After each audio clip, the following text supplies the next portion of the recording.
Ollie, good to see you again, mate. Happy New Year. Happy New Year to you. How was your Christmas, New Year? Did you get a bit more time off this year because there wasn't a Boxing Day? Yeah, Christmas Day off. Nice. First time in a few years, so that was nice. So playing Santa with the two kids, was With it? the kids, yeah, giving them a lot of presents. So yeah, it was nice to spend time with family. Nice, mate. Let's talk about your form because you've been on fire of late. A couple of braces against like a Brighton and Chelsea. Screamer against Nottingham Forest. We were just talking about off camera. You must be pretty pleased with the way things are going personally for you at the minute. Yeah. Obviously the team had been doing really well collectively all season really. Obviously we had a blip at the start of the season, but from then it's just been onwards and upwards, and I had been a bit slow off the mark, but yeah, it's nice to hit some form now, and I'm looking forward to continuing that into the back end of the season. I don't know why I tend to come alive in the back end of the season, so yeah, looking forward to it. It's interesting you mentioned that actually, because I was going to come on to talk about that. One goal in your first 13 Premier League appearances, then 7 goals and assists in 7. So what do you put that sort of change in form down to? Has there been anything going on behind the scenes? I don't know. Sometimes things just click into place, Yeah. you know. Yeah, everything happens for a reason. I'm a big believer of that, and timing. So yeah, I've put in a lot of hard work and tried to be consistent in what I do, and then eventually I know it'll pay off. So yeah, you just got to keep plugging away, really. Yeah. And you're currently on 82 Premier League goals at the time of recording this. Mm-hmm. So you must be looking at that, the Premier League 100 club. Is that something every time you score, you tick another one off? Is that how it works? Recently, I have. Have been. you? Okay. Not like physically, but in my mind. mind, I have. Yeah, getting closer to the 100 club is a nice feeling. Yeah, I think it's quite a big thing for an English player. I think everyone looks at it, and the 100 club's a special thing. So to look at that and aim to get there. Yeah, I want to be turning the TV on, showing my kids the 100 club goals. That will be special. On Sky Sports News, On right? Sky Sport, yeah, on Sky Sport. I was looking at it on the way up actually. There's only 35 players ever in Premier League history to be in that. So it's Really? quite unique company. It's only very few people have achieved that. Are there any in that list that you've looked up to and sort of in terms of role models or taken inspiration from in the past? Yeah, definitely. I think when you look at the 100 club, it's like very big names in football. You know, Thierry Henry, he was my idol growing up. But all the best strikers and the top players in the world that have played in the Premier League, they're in there. So yeah, that's something I definitely want to achieve sooner rather than later. But yeah, I'm looking forward to getting there one day. I'm sure you will. In terms of your change in form as well, it's interesting that you mentioned that as well. You alluded to how it's different now to the start of the season. Do you feel like being a striker is the toughest position on the pitch when it comes to players that might not be in the best run of form? Do you think it's a position that's sort of extra scrutinised in the media, that a lot is made when a striker hasn't scored in a couple of games? Because we see some of the best strikers and people talk about a barren run of form if they don't score for 2 or 3 games. Do you feel it's sort of extra scrutiny on that position? Yeah, I think if you're being picky, sometimes you'll come up against teams that are low block. They may not be doing very well in the league. So different games like suit me personally. We may play against a team like Bournemouth, for example, that go man for man, and then there's a lot more space. Whereas, for example, against Nottingham Forest the other day, you know, they're struggling to get points. They had a lot of men behind the ball. You don't get as many chances. So, like, I think I had a chance early on in the game, and then I didn't hardly touch the ball until I scored, which was 46th minute. So it is difficult, you know, whether a midfielder is not judged on goals, they're judged on possession and the passes they play. So yeah, and it does play on your mind, you know, if you've gone 5 or 6 games without a goal. Well, me personally, and I know it definitely will for other strikers. You know, if you're scoring every game, like, everyone wants to know you, everyone loves you, your phone's pinging off. Yeah, when you've gone like 6, 7 goals without a game, there's not many messages coming through. Yeah. Does that play on your mind then a lot? Is confidence a big I thing? don't care about the messages and stuff like that, but obviously I want to be scoring every game. You get judged. I think you're in the Premier League. There's a lot of people talking. A lot of spotlight on you. So yeah, I think for me, I want to score every game and do that. But if I'm not, then obviously the performances and then assists and stuff like that, helping the team to win. So that's what I try and do. Yeah. How influential has the manager been in that? Has he said things to you sort of behind the cameras? Can you let us into the dressing room a little bit and talk to me about how influential he's been for you personally this season? I think with the boss, he's very much like when he walks in the room, he's the boss. Yeah. But I wouldn't say like we've had many conversations. Some games where I've expected to be dropped, he plays me, and I think he just has a lot of faith in me that he knows once I go on a bit of a run, then I'm one of the best forwards in the league, and I'll cause defences problems. So yeah, I think he just has that confidence and that faith in me, really. How good of a tactician are we talking about with Emery? Because looking at it from the outside in, it looks like he's very meticulous. The attention to detail is there. What's he sort of like working with him day to day? Is he sort of on everything, so to speak? Yeah, he doesn't get too high or doesn't get too low. Like, we just lost to Arsenal 4-1.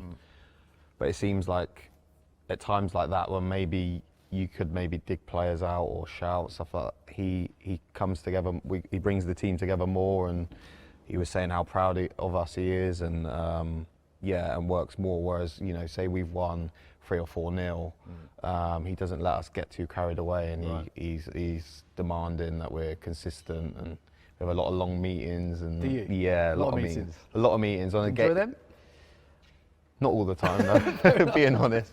It's hard Fair to enough. sit there, Yeah. We debrief the whole game, so some meetings are 90 minutes. Wow. Yeah. Even day of a game, but, it obviously works because we're That doing must be well paying this off, year. though, presumably. Yeah, because obviously definitely. The results speak for themselves. Yeah, exactly. Yeah. I want to ask you about another player of yours as well, Morgan Rogers. I feel like I wouldn't be doing my job if I was interviewing you and not speaking about his form. Do you feel like he's one of the most informed players in the whole league at the minute? Because he's on an incredible run of form, isn't he? Yeah. Even when there's games where he's not scored, he always is running a lot. He's always like taking people on, and you just see like little glimpses in the game. I think he's each year he's progressively getting better and better, and he's got the confidence. He's very confident in his own ability, and I think that's what is helping him get to that next level, because he's got that belief that he's such a good player, and I think he's showing it each game. You mentioned next level there. He's still only 23 years of age. So how good of a player are we talking about him? What is his ceiling, do you think? Yeah, I think he can play in the best teams in the world.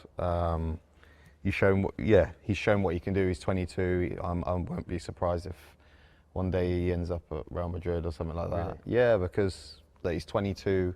What other 22-year-olds are doing what he's doing in the Premier League?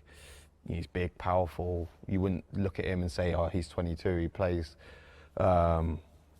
his game's like he plays like a mature player. So I can't speak highly enough of him, to be honest. Yeah, what a player. Confident guy, right, as well, off the pitch? Yeah, very confident. Sometimes it's like he's like a little brother where I'm trying to tell him he's wrong, but Are you? he never backs down. Yeah, so I like that. yeah, I like that a lot. Yeah. And in terms of the team itself, amazing run of form. A lot of pundits, a lot of people on socials, pundits, fans are talking about you as title contenders.